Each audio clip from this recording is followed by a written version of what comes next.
फिर हम कहते हैं कि हमारे पढ़ने का मजा नहीं आया तो हम आपको डबल फीस लौटाएंगे। ये बात क्यों कह पाते हैं? क्यों हम काम इस तरीके से करते हैं, और नहीं तो नहीं करेंगे।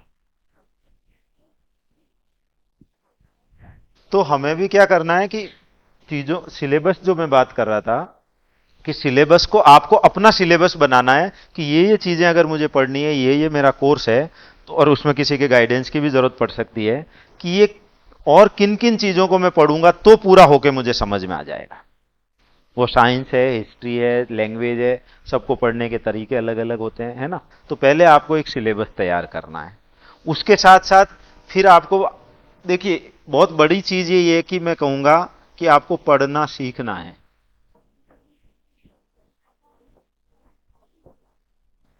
तो इसके हिसाब से आप जो सिलेबस के अकॉर्डिंग स्टडी मटेरियल इकट्ठा करना होगा आपको, कि आपको क्या क्या चाहिए।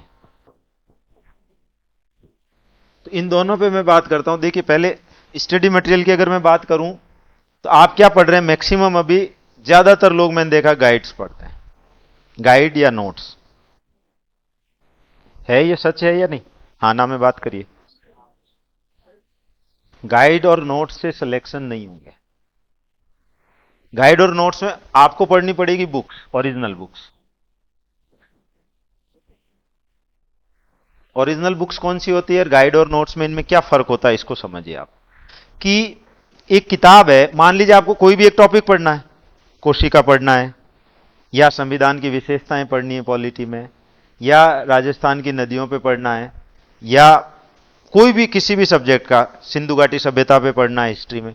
तो आपके अलग अलग इस तरह से कोर्स बनाया हुआ है कि ये कोर्स है आपको जो कि पढ़ना है।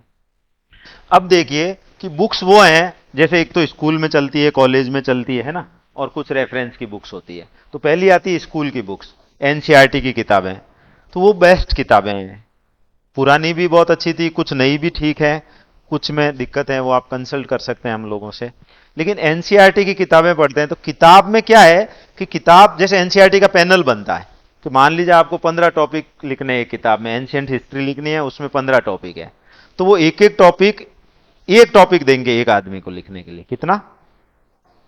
एक टॉपिक मुझे लिखना है, मान लीजिए एनसीईआरटी की किताब के लिए, तो मुझे एक टॉपिक देंगे, 4-6 महीने का टाइम देंगे।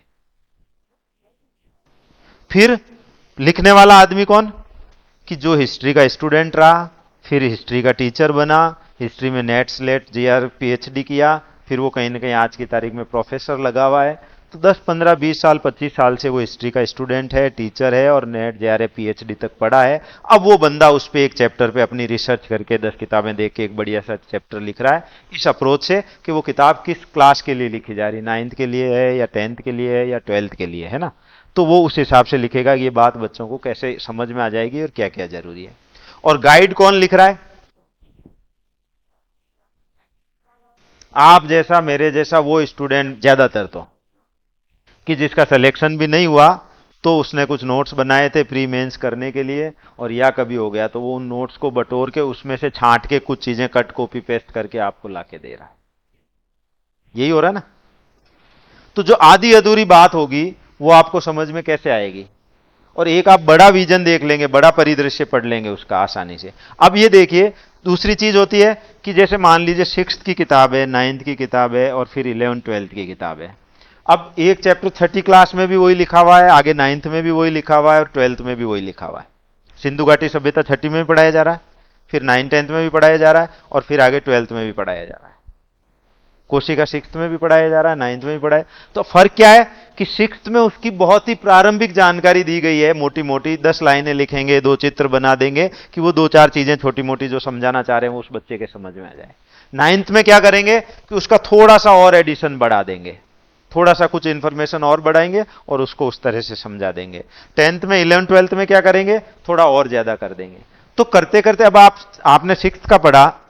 आप एक बात बताइए, अभी आप बहुत सारे चैप्टर ऐसे पढ़ते होंगे जो आपको समझ में नहीं आते हैं। एक बार एक काम करो, जोरदार ताली बजाओ बढ़िया मेरे लिए या अपने आप के लिए,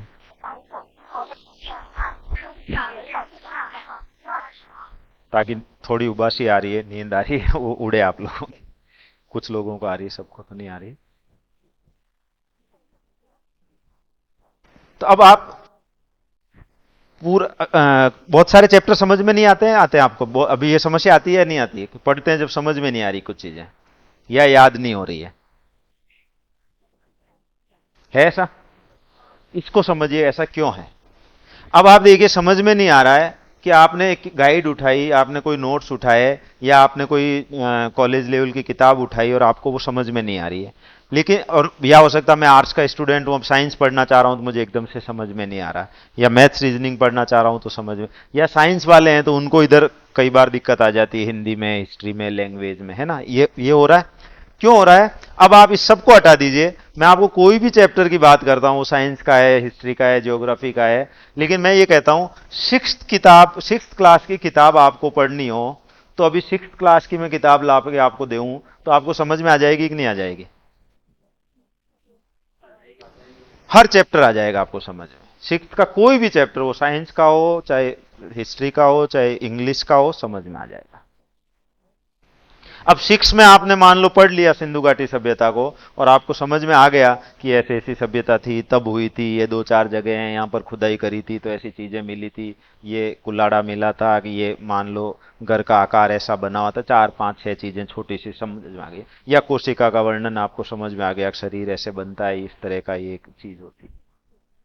अब मान लो अगली साल आप सेवंथ में पढ़ते हो या एट्थ में पढ़ते हो, तो सेवंथ की बातें समझ में आ जाएगी कि नहीं आ जाएगी? इसके बाद सेवंथ की पढ़ोगे फिर एट्थ की समझ में आ जाएगी कि नहीं आ जाएगी? क्यों? उनमें लिंक चल रहा है। तो आपको six seventh eighth nine tenth सारी चीजें समझ में आ जाएगी, क्योंकि वो उसी में ही वृद्धि कर रही है। और आप सीधा अभी टेंथ की किताब उठा के पढ़िए कोशिका, आपको समझ में नहीं आएगा।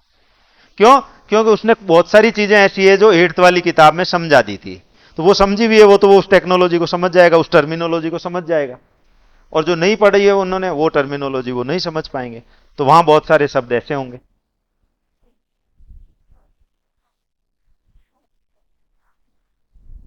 जैसे अभी मैं कहता हूं कि राष्ट्रपति का निर्वाचन कैसे होता है, लोकतांत्रिक अप्रत्यक्ष प्रणाली क्या होती है, प्रत्यक्ष प्रणाली क्या होती है, तो एकदम आपको लगेगा क्या आप पता ही नहीं चल रहा क्या कह रहे हैं। लेकिन छठी क्लास में उन्होंने लोकतंत्र को भी समझाया है, निर्वाचन को भी समझाया है, प्रत्यक्ष अप्रत्यक्ष को भी समझाया है, तो वहां से अगर आप समझते आएंगे तो वहां कोई दिक्कत ही नहीं आएगी। दूसरी चीज, याद नहीं होता है। क्यों? क्योंकि हम चीजों को समझते नहीं है। आप ये देखिए, मैं अगर यहां ब्लूप्रिंट का एड्रेस लिख देता हूं कि ये एड्रेस है 5G गली फलाना फलाना, और आप उसको रटने बैठो, या मैं अभी दिल्ली का कोई एड्रेस लिख दूं या न्यूयॉर्क का कोई एड्रेस लिख दूं, उसको आप याद करने बैठो, तो वो आपको याद होने में जोर आएगा। और एक आपने मान लीजिए ब्लूप्रिंट का एड्रेस याद करने के बजाय समझ लिया कि ये चुंगी से इधर रास्ता आता है या इधर से इधर रास्ता आता है, अभी आप यहां से बाहर निकलें और इन दो चार गलियों में और घूम के देख लेंगे, ये गली इधर बाहर निकल रही है, इधर निकल रही है, इधर से चुंगी आ रहा है, इधर से ये आ रहा है, इधर से ये आ रहा है, आधा घंटा इसको समझ लेते हैं अच्छे से, फिर कभी इसको भूलेंगे आप? बहुत आराम से आप किसी को ही समझा देंगे ब्लूप्रिंट जाना तो ये रास्ता है।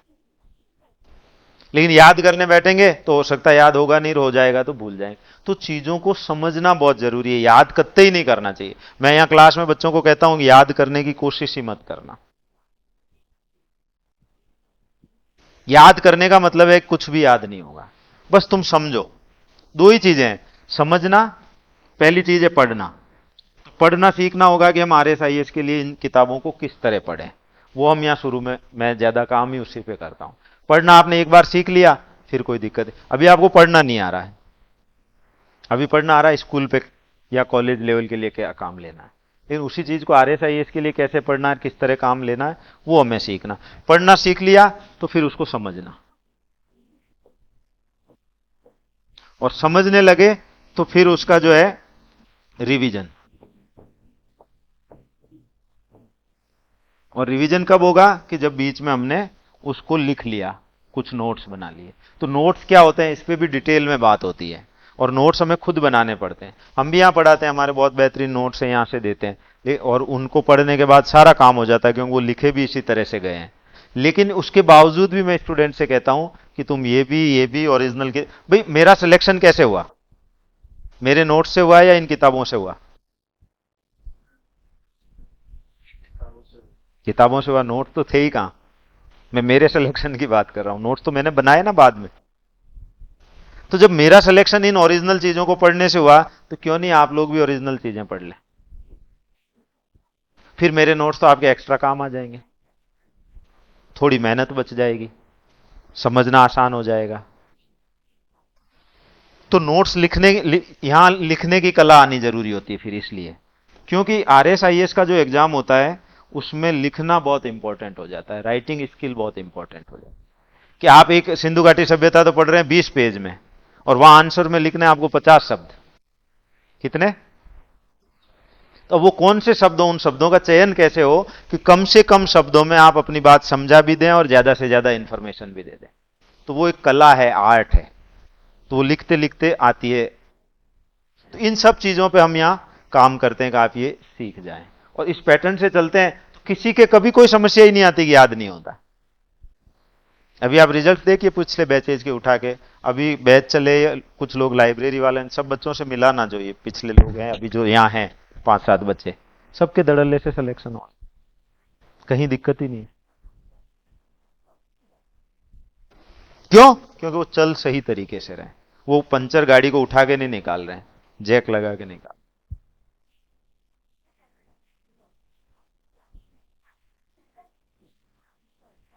समझ में आ रही बात?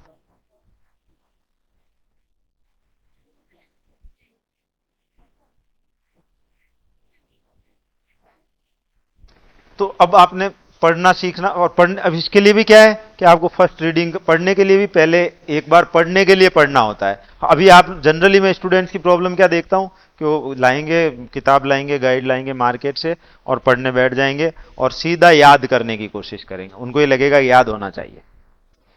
जबकि आपको एक बार तो सिर्फ किताब को पढ़ने के लिए पढ़ना पड़ेगा, दूसरी बार तीसरी बार उसको समझने के लिए पढ़ना पड़ेगा, चौथी बार आप उसको रिवीजन के लिए पढ़ेंगे, तो 3-4 बार में एकदम आपको वो क्लैरिटी आ जाएगी उस टॉपिक पे, कंसेप्ट पे। फिर आपको क्या करना है कि उन 20-30-40-50 पेज आपने जो भी पढ़े, जिससे आपको एकदम खाका क्लियर हो गया, चीज समझ में आ गई, उसको कुछ बिंदुओं में इस तरह लिख लेना है, 10-20-50 लाइनों में, कि उनको देख के आपको वो पूरी की पूरी चीज समझ में आ जाए। तो इस पे मैं अलग से भी वर्कशॉप करूंगा आगे चल के, कि ताकि और लोगों को फायदा मिले, तब आप और आना, तो डिटेल में आप इन चीजों को समझ सके, है ना। लेकिन बेसिक चीज है ये कि आपको इन 3-4-5 चीजों पे ध्यान देना पड़ेगा। फिर इसमें है कि इवोल्यूशन भी आपका लगातार होना चाहिए। तो आप टेस्ट दें, जनरली क्या करते हैं कि हम वहां जाके ही टेस्ट देते हैं अपना फाइनल एग्जाम में। आजकल तो फिर भी होता तो है, अवेलेबल तो है, ऑनलाइन भी है, ऑफलाइन भी है। तो आप जितना ज्यादा टेस्ट देंगे उतना आपको पता चल जाएगा आपकी स्थिति क्या है। कुछ गलतियां हो जाती है, कुछ एग्जाम का हमें डर लगता है, भय लगता है कई बार, तो वो निकल जाता है, उस तरह की गलतियां खत्म हो जाती है। और फिर एक जो अंतिम चीज है वो है कि आपको लगातार, क्योंकि ये 2-3 साल लग जाते हैं ना इस तरह की तैयारी में, वैकेंसी नहीं आती है, पढ़ने के लिए भी टाइम चाहिए। ये पूरा कोर्स आप देखेंगे तो आपको पता लगेगा 2 साल का समय कम पड़ रहा है। आपको भी एबीसीडी याद है, मैं एग्जाम्पल जो दे रहा था, और टेंस याद नहीं है, उसके पीछे कारण क्या है आपको पता है?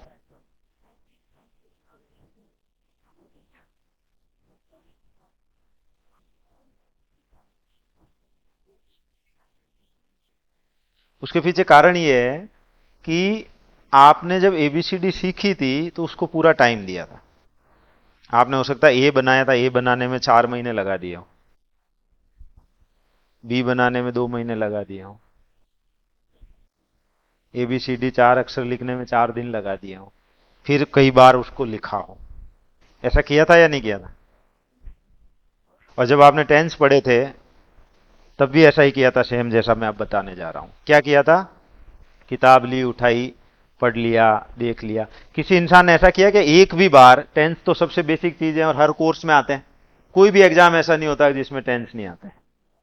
इंग्लिश की फॉर्मेशन ही टेंस है। लेकिन क्या आप में से एक भी इंसान ने ऐसा किया कि यार टेंस में हर बार नंबर नहीं आते हैं, इंग्लिश में हर बार नंबर नहीं आते हैं, तो कम से कम, ज्यादा तो और भी हो सकता, मैं सिर्फ कम से कम की बात कर रहा हूं, कि 12 टेंस होते हैं सारे डिवीजन, 3 × 4 है ना, कि ये 12 टेंस हैं, तो 12 टेंस के लिए मैं एक टेंस के लिए 1 दिन का समय, कि ये प्रेजेंट सिंपल का टेंस है, तो प्रेजेंट सिंपल टेंस, आज का पूरा दिन डेडिकेशन इसके लिए, और मैं इस पे ये इसकी फॉर्मेशन देखूंगा, इसको सीखूंगा, इसको लिखूंगा, फिर इसके सेंटेंस बनाऊंगा, बार बार प्रैक्टिस करूंगा, 200-500 सेंटेंस बना के कॉपी में लिख दूंगा, नेगेटिव इंटरोगेटिव सारी प्रैक्टिस कर लूंगा, वर्ब कहाँ लग रही है, एक दिन का एक करते हैं तो भी 12 दिन के लिए 12 टेंस हो गए, और एक दिन रिवीजन का दे दूंगा।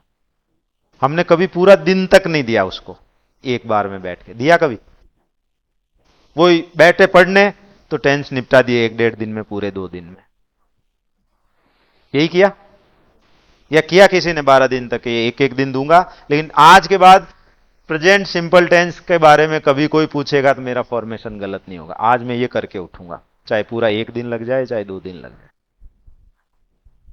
और ऐसा आप किसी भी टॉपिक पे करके देखिए। आज आप जो बिल्कुल जिसमें आपका इंटरेस्ट नहीं हो, मैं आपको एक प्रयोग करने का कहता हूं। जो टॉपिक आपका इंटरेस्ट नहीं हो, जिसका साइंस में इंटरेस्ट नहीं हो तो वो साइंस का उठाए, जिसका हिस्ट्री में इंटरेस्ट नहीं हो वो हिस्ट्री का उठाए। एक टॉपिक उठाए, उसका नाम क्लियर करे कि ये टॉपिक है। कोशिका हो सकता है, हड़प्पा हो सकता है, अकबर हो सकता है, बाबर हो सकता है, संविधान हो सकता है, राष्ट्रपति हो सकता है, कोई भी एक टॉपिक सेलेक्ट करिए। फिर देखिए कि ये कहां कहां है किताबों में। पहले छठी की किताब में ढूंढिए उससे मिलता जुलता चैप्टर कौन सा है, 7वीं में ढूंढिए, 8वीं में ढूंढिए, 9वीं में ढूंढिए, 10वीं में ढूंढिए, 12वीं में ढूंढिए, कॉलेज में ढूंढिए। उनकी वहां वहां किताबों से फोटोकॉपी कर लीजिए, तो आपके पास 10, 20, 15 पन्ने इकट्ठे हो जाएंगे। ठीक है? फिर आप छठी क्लास वाले से पढ़ना शुरू करिए, छठी, 7वीं, जहां जहां वो मिल रहा है 2-4 जगह, उसको अच्छे से एक बार 2 बार के मुझे इसको पढ़ना है, टाइम को भूल जाइए। एक दिन पूरा लगता है, 2 दिन पूरा लगता है, 3 दिन। फिर उसको अच्छे से समझने के लिए पढ़िए, उस पूरे टॉपिक को पढ़ के समझ के, और फिर उस पर फाइनली उसको लिख लीजिए कि ये खास बातें जो आपको समझ में आता है।